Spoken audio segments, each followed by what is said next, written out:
everyone, and welcome to my podcast, Today is Not Tomorrow. Here with me, I have not one, but two very special guests, the marvellous brother-sister duo, the co-hosts of Cutting Chai, Naomi and Kunal. Hi Naomi, hi Kunal. Hello, hello. Happy to be here. How are you both? I'm great. This is my first time on a different podcast. I've never recorded I'm not famous enough yet to be on another podcast, so this is exciting for me. This is my second time being on another podcast, but our first technical collaboration, so we're really excited to be here. This is good. So Naomi's a bit more experienced. I'm sure it'll be fine if you follow her lead. And I think you'll find that in more than one facet that I'm don't know what I'm doing. We'll wing it and it'll be okay. A little disclaimer, I think I'll leave that to you to explain, Kunal, but what's happened to you recently? A couple of days ago, I got my wisdom teeth removed. We can get into that story. It didn't go quite as planned because I have low blood pressure and they gave me a little bit less anesthesia than they probably should have. So I woke up like at the end of the surgery and I was like, what's going on, guys? Seems like you're stitching something up back there. But yeah, my face is really swollen, so it's a good thing this is a podcast and you guys don't have to see me looking like a Lego. I've been joking to Kunal that he looks like a Wii character from back in the day. I'm nervous that I have like a little bit extra fat and I'm like growing my double chin now because of how swollen I am. And I looked in the mirror this morning and I was like, this is a midlife crisis that I think I'm having now. So I might not be talking as much because he's looking at himself on the Zoom screen. because I might start bleeding, but it's cool. Well, we'll fight through it for the podcast. Okay, that sounds perfect. Hopefully there's no bleeding. And you look fine in my eyes. Obviously I've never seen you beforehand. Like via Zoom call or face to face, unfortunately. But you look fine, Kunal, so no worries there. He's like, this is the peak, so it's all me. Yeah, it's only up from here for you. Only up. This is amazing. As we go along, I'm going to ask you lots of questions, mainly to cover a basis of what Cutting Chai is, and to establish the relationship you both have, delve a bit deeper into your culture and our shared love for food. Continuing with my theme letters to self, at the end I will ask you both to write a letter to your future selves, giving you some time to reflect and share some words of wisdom and advice to future you. Does this sound okay? I love that. Awesome. I'm ready. Yes. Jumping straight in, what's Cutting Chai? How did you create this podcast? And why not a YouTube series? How did the idea come about that it's going to be a podcast and here's what we're going to do? Yeah, great question. First of all, we definitely should have done a YouTube series. That would have actually been hilarious. So Kunal came home during quarantine in the middle of March, right after spring break. Or I guess in the middle of spring break, they got cut short, and University of Pennsylvania said classes are online for the rest of the semester, unfortunately for Kunal, and so he was going to be stuck at home. And about, I want to say 2 to 4 weeks later, I jokingly asked him, do you want to start a TikTok account or do you want to start a podcast? Because I think we just need something to do outside of working classes. And I mean, also granted, I wasn't going to be doing anything between May and when I started working in August. So I had a lot of free time on my hand, but I really didn't want to dance in front of a camera. So we ended up, so then he came to me one morning with some lined notebook piece of paper that he probably found from his middle school desk. And he goes, if you really want to do this, this is going to be the format of the podcast I think we should do.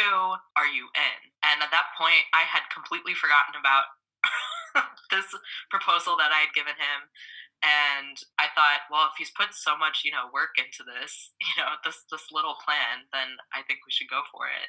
I think also to answer your question about the YouTube series simultaneously, I think both of us are a pretty big fan of a lot of podcasts and have been listening to podcasts for a while. So I think that's why we were more inclined to do a podcast. And so when she introduced the idea, I was like, there's so many cool different formats you can do for podcasts, and we're not interesting enough to just talk for 60 minutes. So we need to do something cool, which is why I thought we could make food while just discussing questions in our life, and it'll give us a nice back and forth and something to like hold us down and keep some kind of stability in the podcast while talking about different interests that we have or different questions that people are asking. I guess we should have prefaced that. So in our podcast, if people have not listened to it, we ask, I guess, crowdsource questions from our audience, and they can range from truly any subject. So we get a lot of dating question advice, which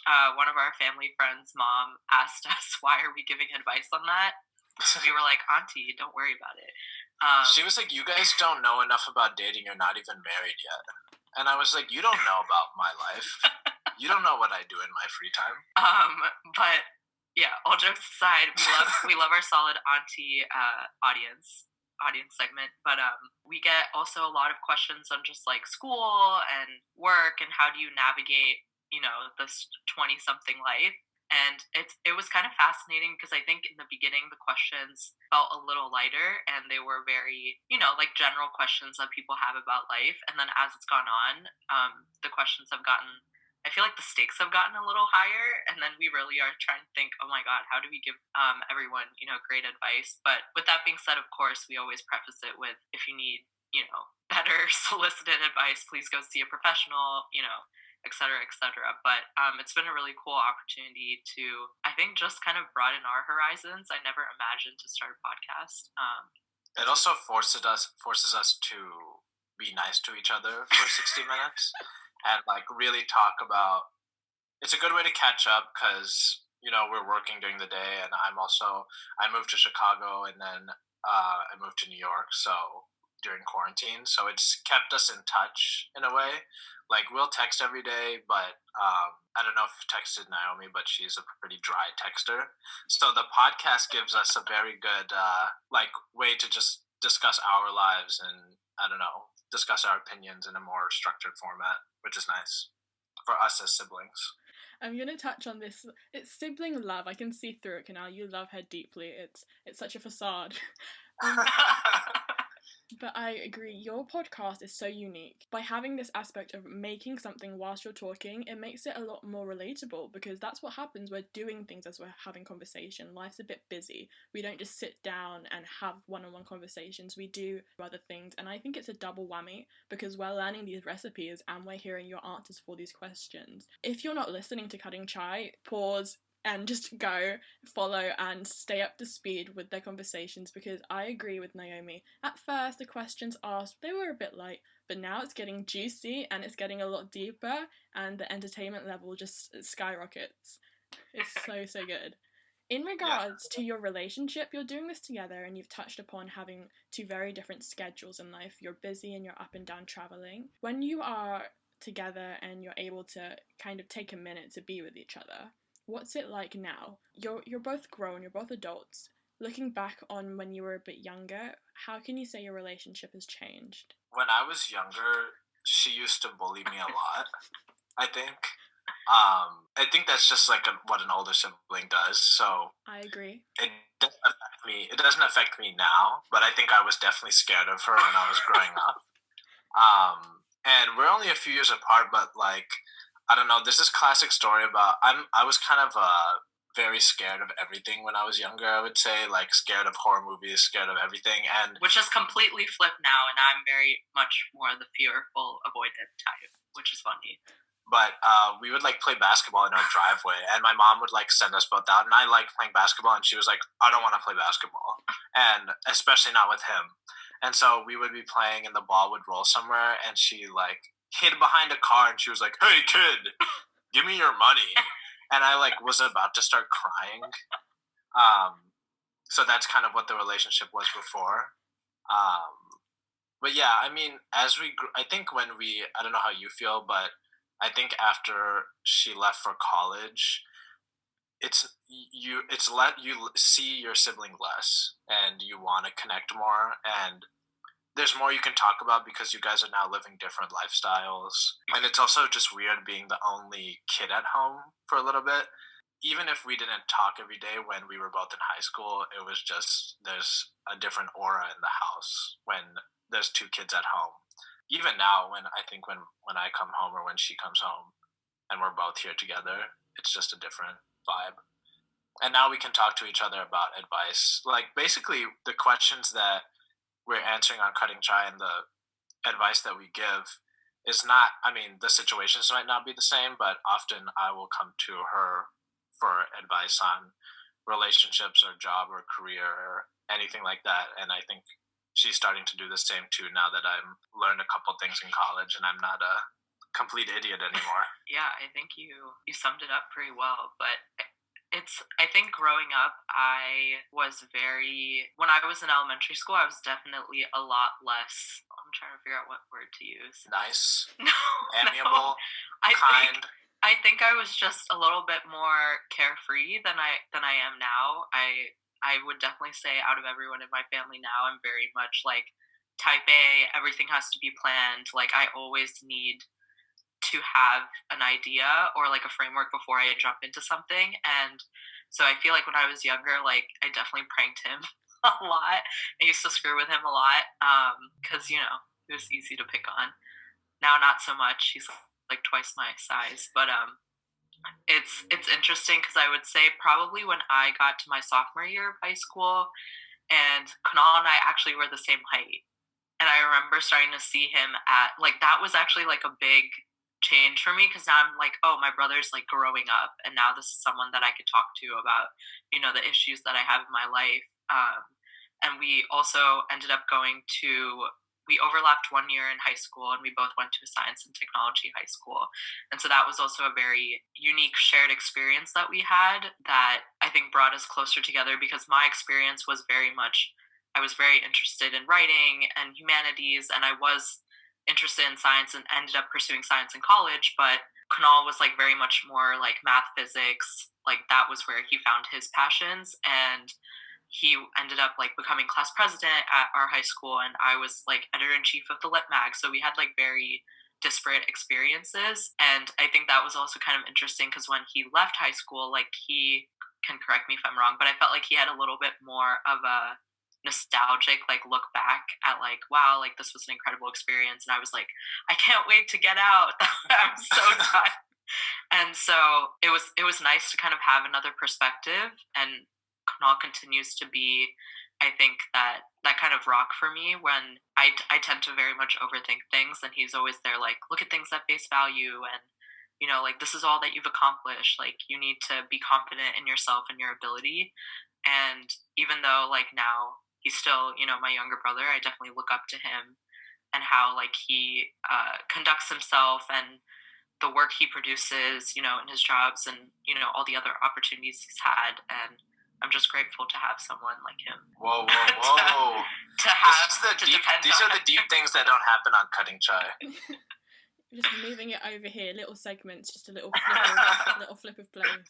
This is so beautiful. And I love the fact that when I have people on this podcast, you kind of have a different view and perspective because you're sat down and you're really thinking about all the things that have happened in the past. And what I love is you're both next to each other side by side. So wherever this conversation ends, I hope that afterwards you're able to pick up stories and pick up these memories and continue talking about them. Hearing Naomi talk about how proud she is of you, Kunal, what does that mean to you? I guess I mean, I don't know if you've ever, maybe you said that once on Cutting Chai, but it is nice. I think in families, or at least I don't know if this is true in other families, but I think in South Asian families a lot, it's rare that you say like words of affirmation. I don't think that's something that's that common unless you like really need it. So I don't know, it's nice to hear.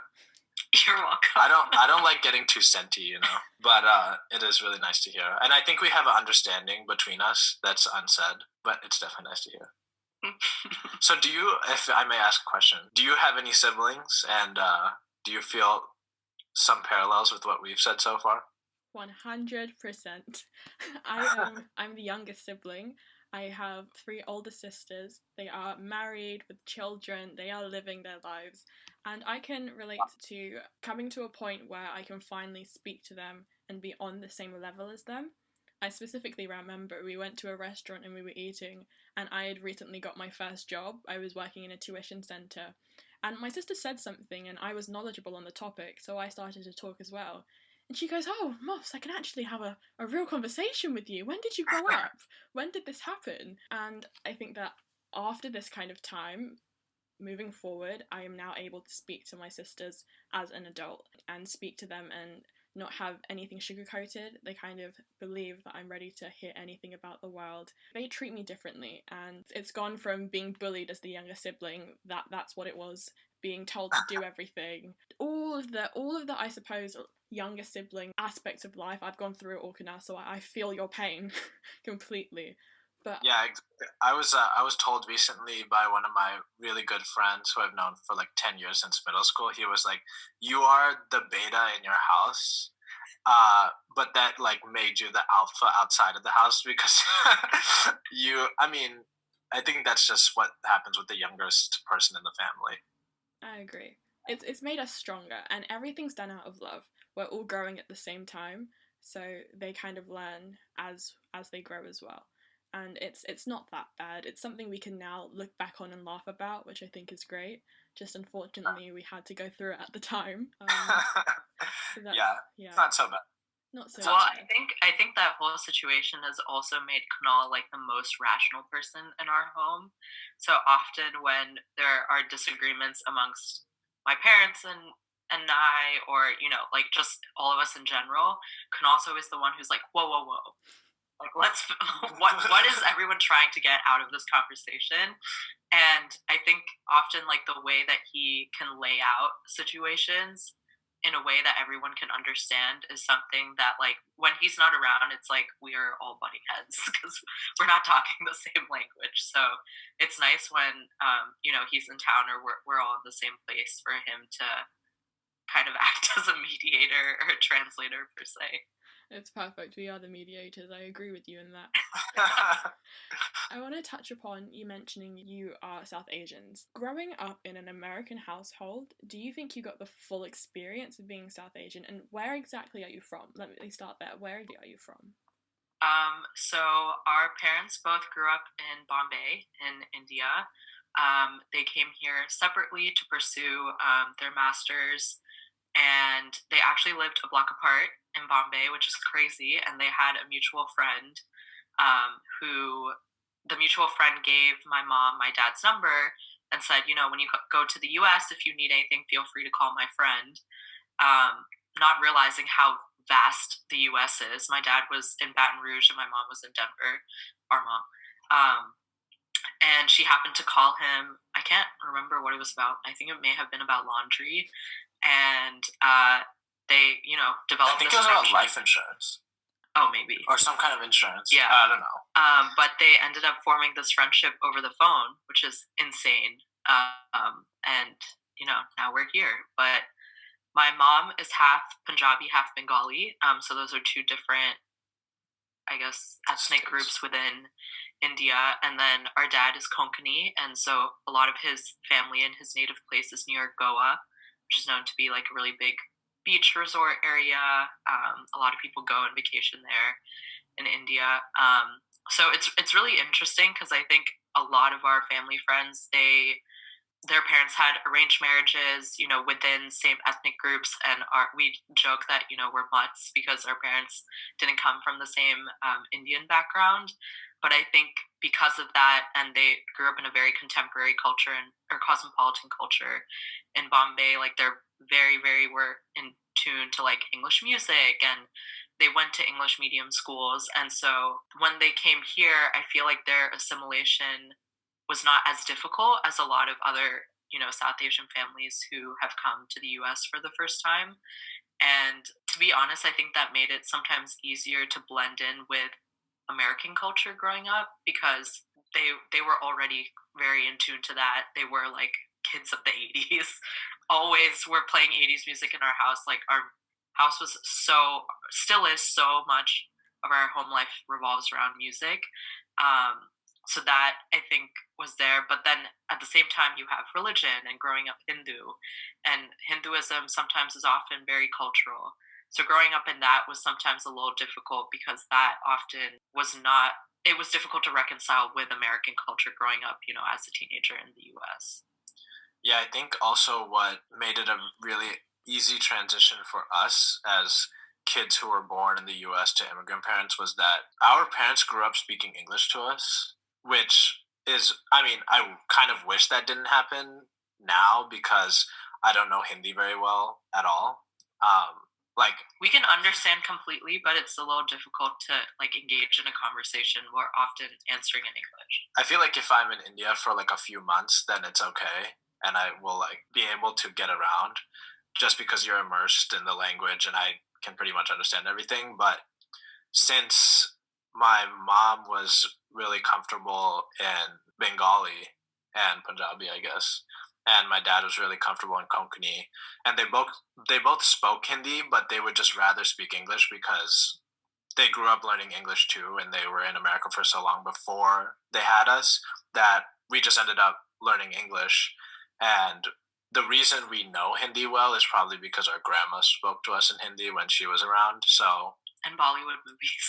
yeah, so, English was our first language, and we weren't really like trained in Hindi, which helped us, Assimilate probably as well. yeah, in America pretty quickly. But I think now growing up, and especially with cutting chai, Kunal can maybe speak a little bit more to this, but I think he got a little bit more exposure when we were in high school. There was a huge Asian majority at our schools, both East Asian and South Asian. And I know for me personally, it was tough to kind of be able to socialize with these groups because their families were so different from ours in terms of like their parents' values and like what they valued and their home life. And I feel like I tended to gravitate to other kids who had parents who had lived in metropolitan areas and had that kind of similar experience. And so when I came to GW in undergrad, I was a little, I think, aloof in terms of like spending time with other South Asian Indian American students because I was like, oh, like they have very different values from me. I don't really, understand their families' backgrounds, and it was hard for me to kind of make friends who were also Indian outside of like our family friend group. But then towards the end of my college experience, I ended up meeting a lot of other students from India and Pakistan who were international students, who were Indian American or Pakistani American. And I think just something hit me where, like, at some point in college, you want to, I guess, like, get in touch with people who share that background. And even if it's not the exact same experience, it's still really nice to have someone who understands living between two cultures. And so then I made a lot of friends who had, like, very similar, like, ethnic and racial backgrounds to me. Yeah, I think we actually tried to go out of our way a decent amount in our childhood to, like, learn more about our culture. And I still feel like I try to do it now. And one thing that I want my kids to learn is like to be able to at least understand Hindi at a level that I do, which might not happen just because I'm not going to be speaking it very much. But I want that to carry on to, next generations and not have them completely detached from our culture. I understand where you're both coming from completely. I recently spoke about not being able to speak Yoruba, which is the language spoken by Nigerians, and I feel as if that's taken away a bit of my identity because I couldn't go back home and I couldn't speak amongst local people. I feel as though that has bridged a gap between me knowing who I am fully. And my parents also came over to the UK. They spoke English here a lot of the time, and I think that the mindset is they want us to fit in as much as possible. They don't want us to be the outsiders. As you've touched upon, when you reach a certain age in understanding, it's all about trying to find all the pieces of the puzzle to understand who we are. We are inquisitive, so trying to dig a bit deeper into our culture and our history. So I can definitely relate with you both there. When's the last time you went back to India? Do you go and visit family? What's it like? We were going pretty frequently actually before quarantine. So last time we went was December 2018, January 2019. And I think that was the most fun I've ever had in India because when I was doing my master's in public health, something I think just like awakened within me. I was always watching Indian movies. Like I would always know which new movie was coming out. I was super only listening to Indian music. And I think it was just like having this time outside of college where I felt like I really wanted to figure out what I enjoyed and what I liked. I also had, quite a few friends who now like we spoke the same language and I would text in Hindi and in Urdu, which was really fun and a great experience to be able to practice. And then when we went, I would just remember I like literally cried when we got off the airplane into Bombay. And in the past, you're like, India smells bad. There's so many people. Like, that's kind of the mindset I had growing up. And we came and I was like, I'm home. Like, it was this incredible feeling. And Kunal can also talk about this. I grew up always thinking I wanted to move to New York. I wanted to live in a city. And then I remember that specific time we came to Bombay, I was like, New York feels like not a town compared to Bombay. Just the insanity of how much is going on in the city at any time of day cannot be matched, by anywhere else. And it was such an incredible experience. I was so upset going back to the US. And I was supposed to go again. We were going to go again this year. But I think once you, really accept that you are between two cultures and that, that can also be home, even though you've never lived there, it's just like such a freeing experience. I think a lot of people are like, I think there's this notion that people who are immigrants in America are neither here nor there, but it should be you are both American and Indian, not you are neither of those Indian things. or American. Yeah. But it's hard because there's like a joke in our family friend group, which is all, Indian Americans. We all grew up together for the last 10, 15 years. And we joke that, we're too white to be brown and too brown to be white. And there's always this feeling of statelessness that you're like between, you want to be American and do American things, but then you're like, I want to get in the car and listen to Punjabi music and go get a samosa and just like hang out at home and drink my chai. A samosa. And so, but you have those feelings. I don't know if I ever wanted tough. a samosa out of nowhere. Sometimes you just get in a car and you're just like, I just want some desi food. I want to soak up my chicken curry with my naan and just move on with my life. But I'm getting hungry. and honestly, and I haven't eaten anything in like 3 days. I've been eating applesauce and Greek yogurt. Anyway, I'll just be thinking about my samosa here on the side. Memories. The other thing I was gonna say was that I think now that this may, I don't know, someone else was telling me this the other day, but being not like American with very strong roots in America now is kind of cool, which I find kind of interesting. I was talking to my cousin who's 13, very much part of the TikTok generation, and he was like, being not white is now the in thing. And I thought that was so fascinating. What like a different cultural shift right now, when we grew up feeling like you had to mask your other culture, like mask being Indian. You didn't want to smell, like the masala when your parents were cooking at home. You didn't want, you would come from the temple and you would have the red dot on your forehead from the priest, and you're like, oh my God, I have to wash it off. Like no one can know that I've been out. And so now people are like, yeah, I want to wear my sari, and yeah, I want to post these photos on Instagram and be visible that I am a child of two cultures, which I find so interesting. Yeah, I think we tried to start visiting India more often because we still have some family there in Mumbai. So to circle back to your question, because we kind of went on a tangent there, but we've been trying to go more often ever since I think my sister went to college, because your breaks are longer. You can spend a little bit more time there instead of just going for like a week during winter break due to your like county vacation. You can, and going in the summer is hard because it's so hot. Yeah.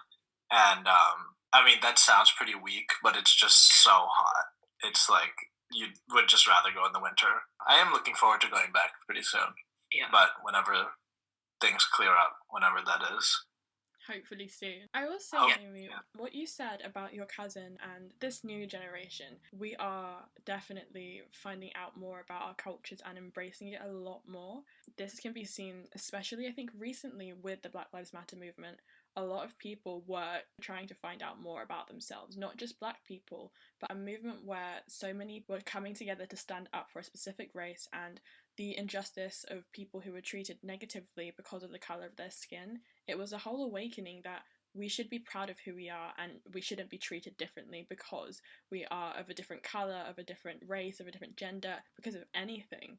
Do you wish that growing up this were the case for you, or you've grown up and everything's fine, nothing's changed? Honestly, I feel like that's a really tough question because I'm so proud of youth and I do work at Girl Up, where every day I get to work with incredible youth activists like you, Mofi, and I'm it's hard because I see how scared young people are now about, like, they want to create inclusive environments, but they're really scared of getting things wrong and offending people. And I appreciate wholeheartedly all the work that they're putting in, but I think it's unfair, especially to younger generations who are now, entering this new world with older generations who have not done a good job in the past of creating equitable environments, to then create an environment where they feel they cannot make mistakes, where they cannot, like, learn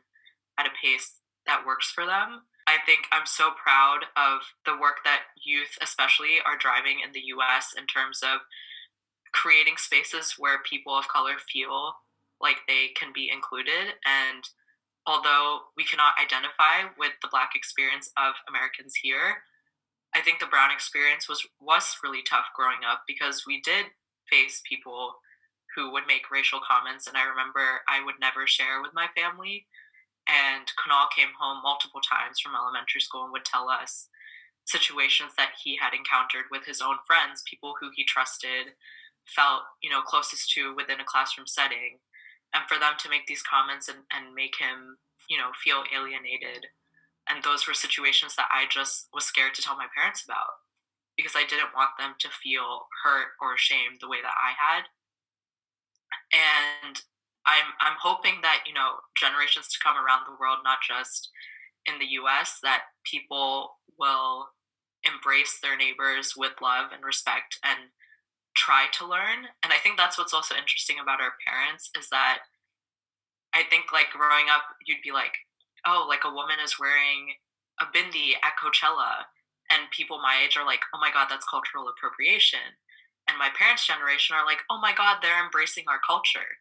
And so it's so interesting to me, like, how these two, multiple generations are seeing things so differently, because for them, they're like, well, we never saw any representation within the media.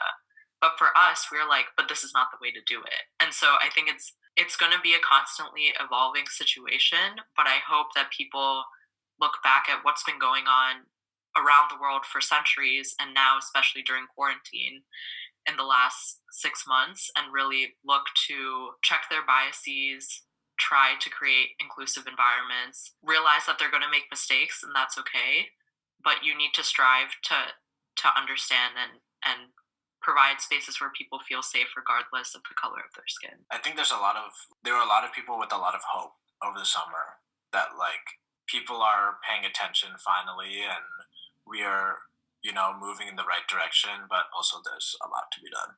Yeah, it's now time to hold people accountable for what they said they were going to do. You mentioned that growing up, Kunal would voice any horrible things that had happened at school in terms of racial comments or telling his close friends things about him. But Naomi, you didn't do this. Other than your fear of not wanting to upset your parents, was there anything that you think was a bit deeper than that? Could you not come to terms with what had gone on to be able to voice this opinion, or to be able to say, Mum and Dad, this is what had happened? What was the barrier? I don't know, honestly. I think I've honestly reflected a lot about this in the past few months, because Kunal and I have been talking about it more, just like how we grew up, and now kind of embracing natural hair, and, like, your natural beauty and your skin tone is now so supported. And I remember at a notebook that I had kept when I was in elementary school during quarantine, and I talked about how there was, like, a guy I had a crush on, and I was like, oh, he only dates white girls. Like, he's not going to like a girl with curly hair and dark skin. And growing up, like, that's the mentality you have, right? That, like, people are not going to like you for the way that you look, the person that you are. And I think I just internalized that, because I thought if I told my parents, they would just be like, why are you hanging out with people like that? You're like, well, like, who else am I going to spend my time with? Like, so many people were like that. But now it's so interesting, because now it's like this huge, again, a new wave of young people who are like, embrace how you look, and everybody's beautiful, and you don't have to change how you look, for other people. You should feel grateful, for what you've been given. And I think that's so interesting, especially as a girl or a woman of color growing up. I didn't feel that. And I think Kunal is also very like, I feel like sometimes I have an older mindset too, where like if someone says something, I give them often the benefit of the doubt if they say something that can be offensive. And I was like, oh, they don't mean it that way. They're older, they're not from our generation. And Kunal's like, no, this person needs to get woke. Like, they can't be making those comments. And you need to speak up, or you need to like remove yourself from the situation. That's honestly, I think, a huge push that I've gotten in the last few months that's been helpful for me to reevaluate and like, when am I giving someone the benefit of the doubt versus them giving me the benefit of the doubt? So I'm curious, Kunal, your sister had gone through this. At the time, did you see any changes in her to suspect that this was what was going on? Or was she always brave? Was she always confident? Was she always the perfect older sister that you couldn't see through any of this? I think she was pretty confident. I mean, I think when I came to her with like stuff that I had gone through, even if it was small stuff, I'd just like say it in passing and be like, oh, this person said this today. She'd be like, yeah, that stuff kind of like happens to me too. But I don't think we talked about it very much, and I don't think I really sensed anything because I wasn't very emotionally aware of anybody for a good portion of my life. I think it's hard to, like when you're a kid, it's really hard to know how other people are feeling. I think that's a skill that you develop over time. I just wasn't vulnerable, I think, to him. Yeah, and you still aren't. I'm still not. So I'm trying to work on that.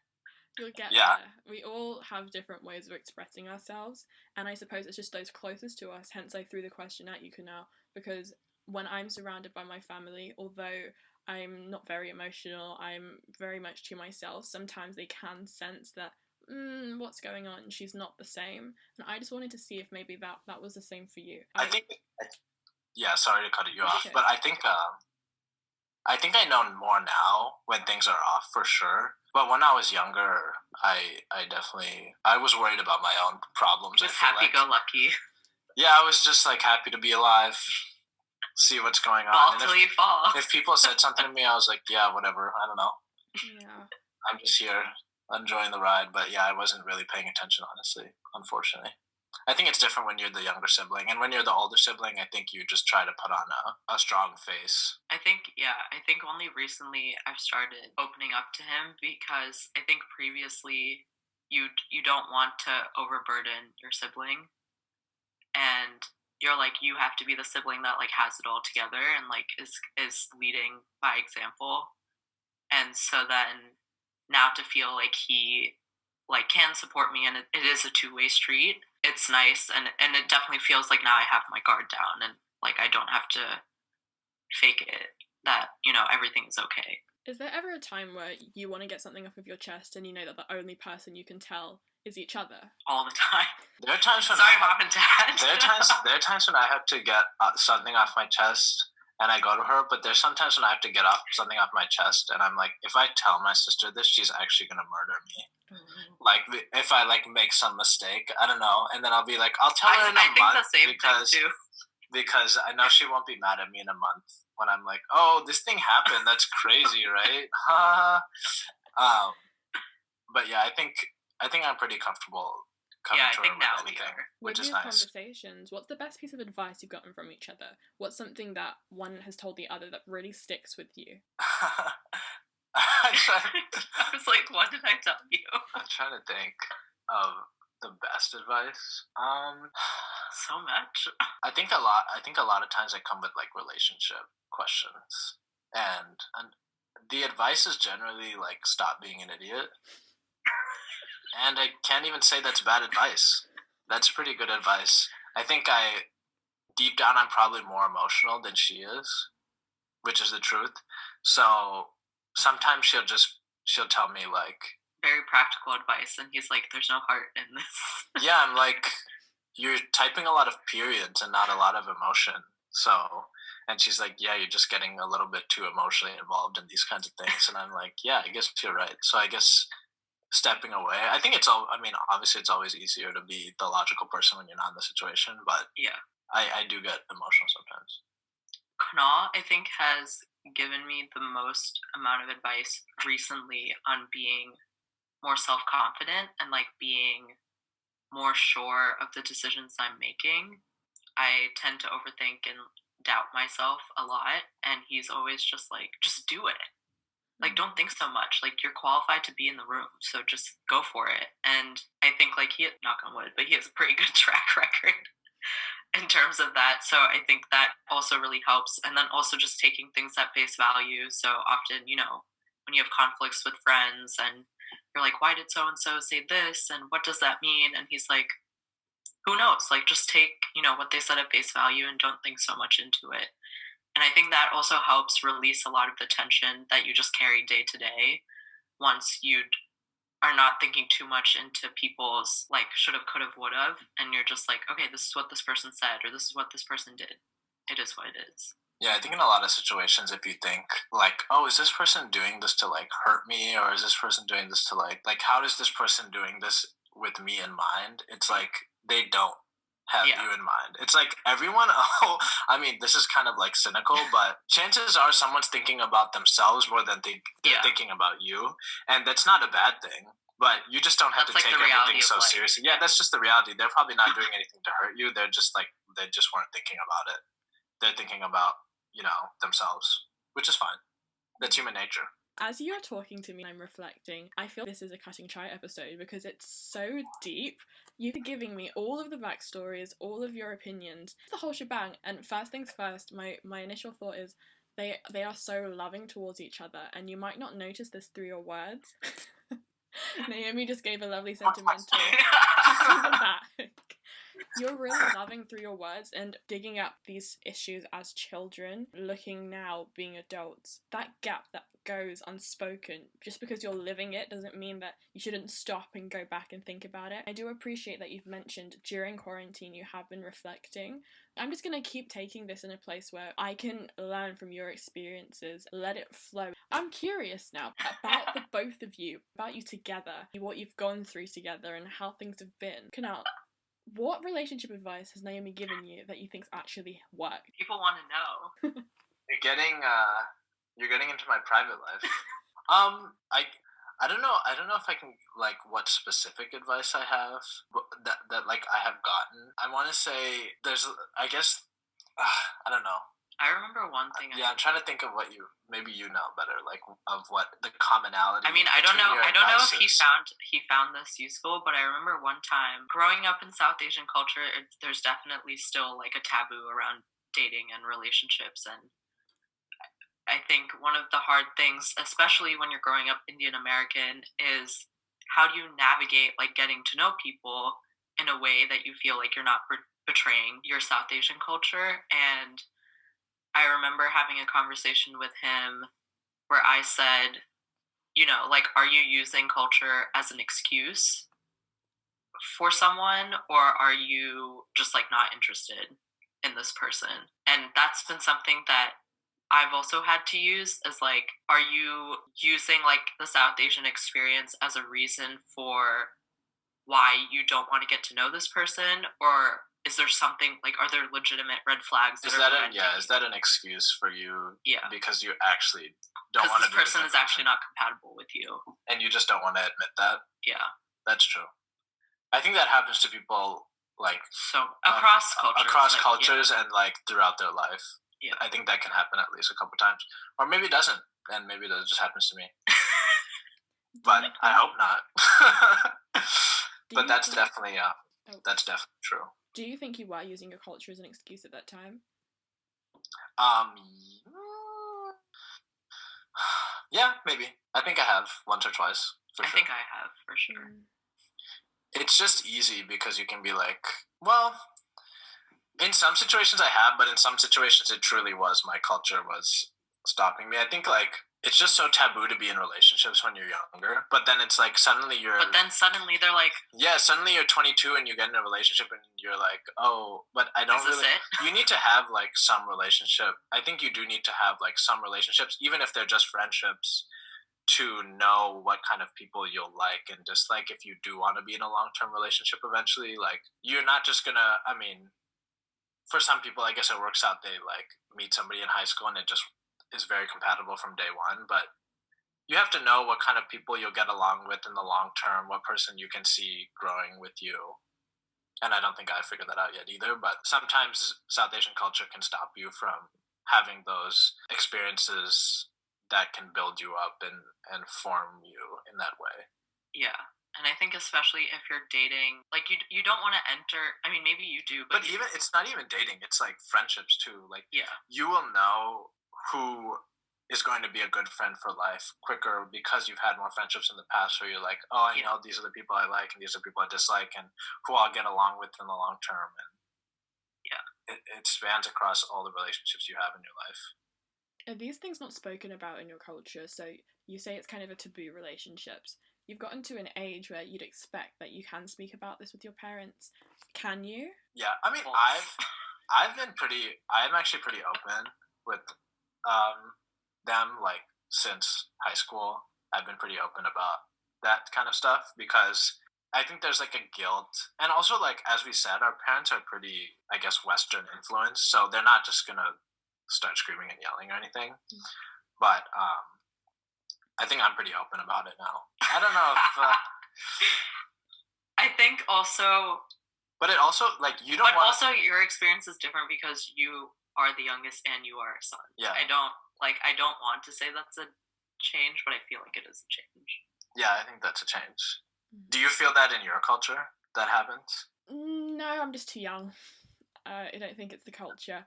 I think that when I get of age to start talking about relationships, my parents will start to immerse me into those kind of relationships. But I will admit there is just have it in the back of your mind. Conduct yourself in this way. In all honesty, there are times where it just brushes over my head. But I also understand where my parents are coming from. I suppose they're using what they were taught growing up, so definitely do get what they mean.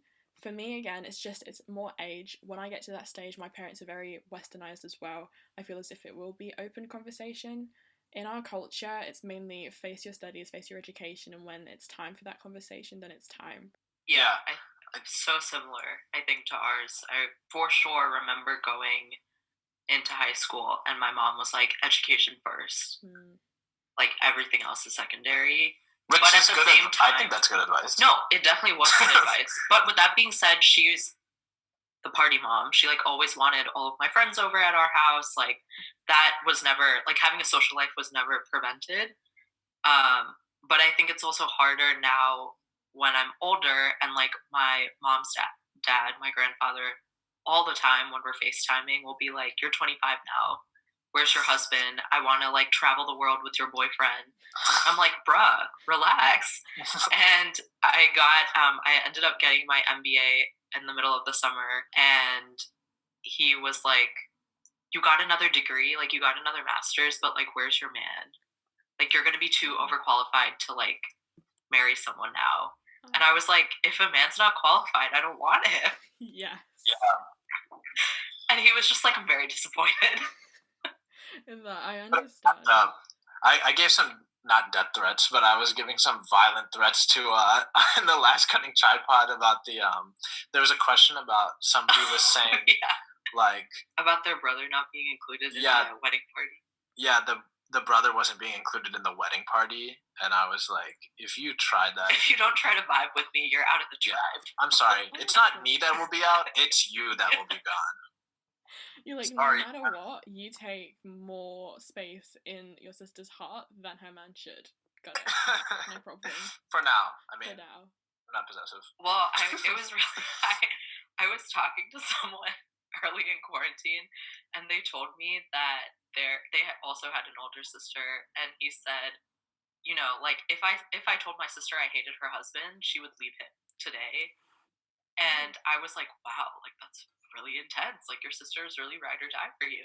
But then I realized, like, Kunal was like, this is just not working. Like, not for a husband, but, like, in a relationship, I would be like, yeah, probably, like, he knows me best. But I would lay out the reasons. But Kunal would give me, like, a framework like he did for Cutting Chai and be like, these are points 1 through 6, yes or no. And then you'd be like, I guess. Yeah, I'm not just going to come out and say it. I'll set up a nice argument before I come into that meeting.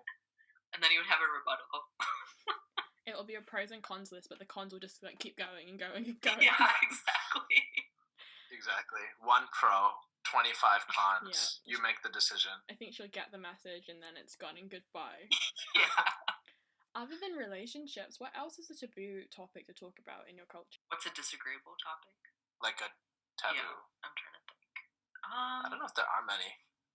I feel like mental health has become an increasingly larger conversation. Mental health is definitely a big one. Yeah. I don't know if there are that many other ones. I feel like mental health and dating are the toughest. Mm-hmm. And I think we were really lucky growing up where our parents did not force us into specific career paths, but for many immigrant children, they are often, pushed towards medicine, engineering, whatever else, and there's no other option. And our parents were always like, you have to do what you love, and you've worked so hard, and it really matters, like, if you're going to be happy. So I think we're really grateful that our parents were really open about us pursuing whatever we wanted to pursue.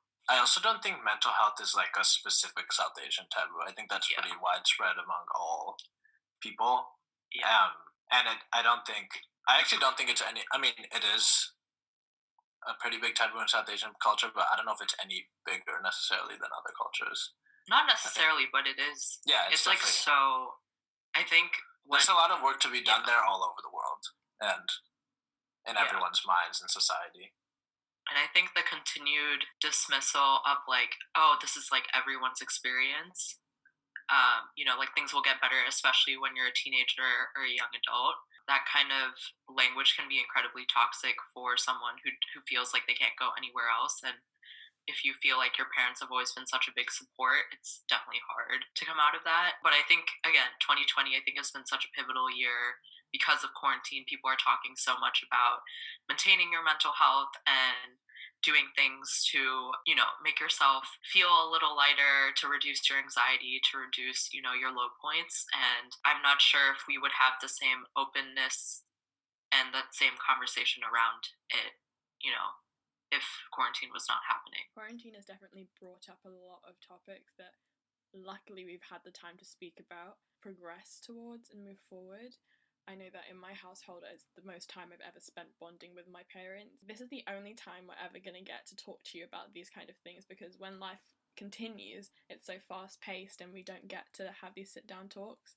So I definitely agree that during this time, it's been an amazingly reflective time, and I'm glad we've been able to talk about these things. I feel as though that we've come out of quarantine and there are lots of things I kind of wish I did, although there was only so much for you to do. Do you feel the same in any way? Is there anything you wish you'd brought up, anything you'd wish you'd done in that time that we're never going to get back? I think it's easy. I mean, we're pretty much still in quarantine. Yeah. Even though I moved out, I'm not really doing that much.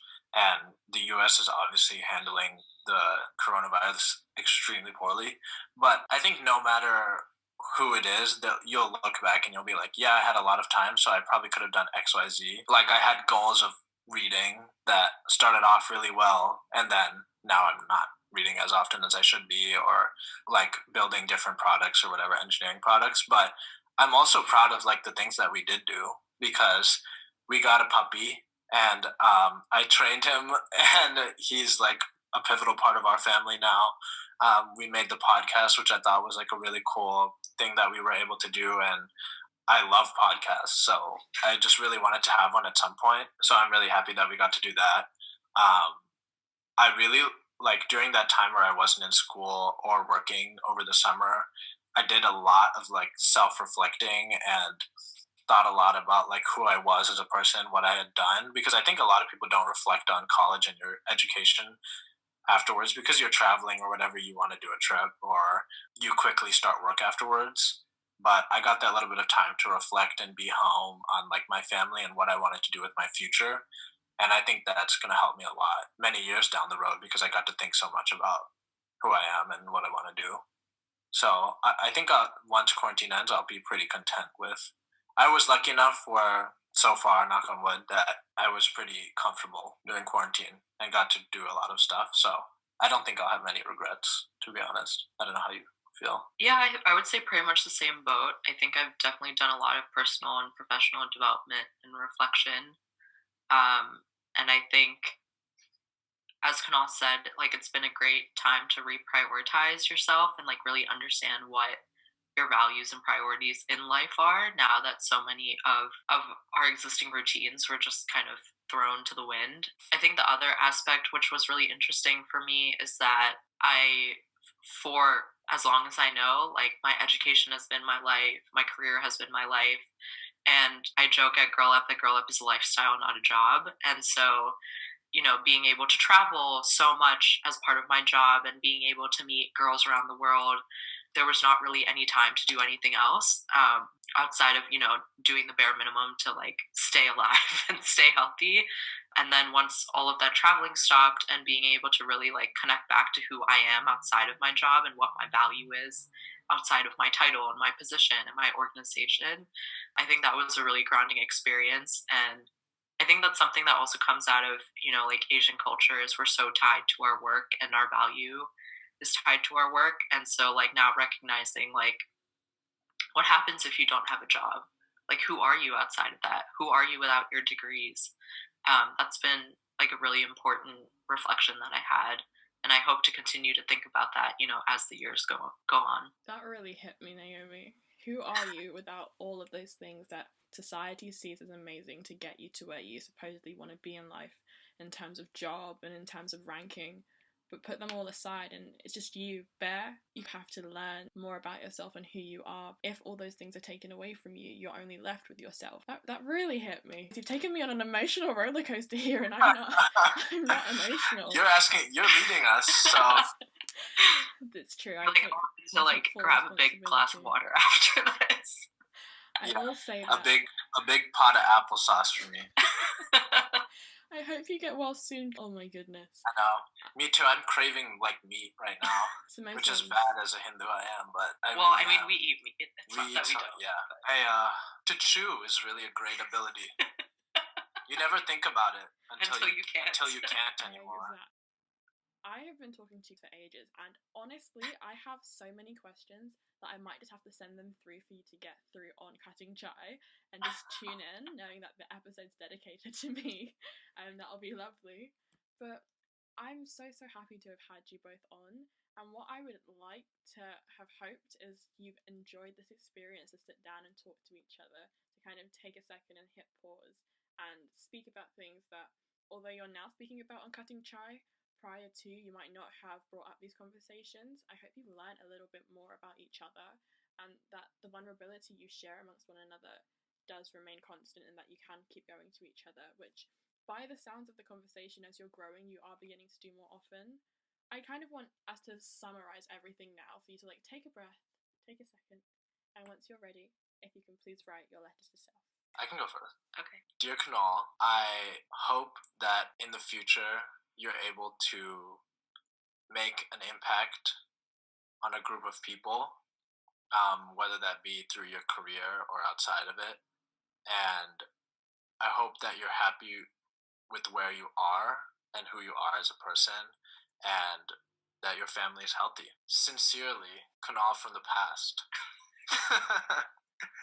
Go next. Dear Naomi, I hope wherever you are in the future that you are happy, healthy, and striving towards some goal as per usual.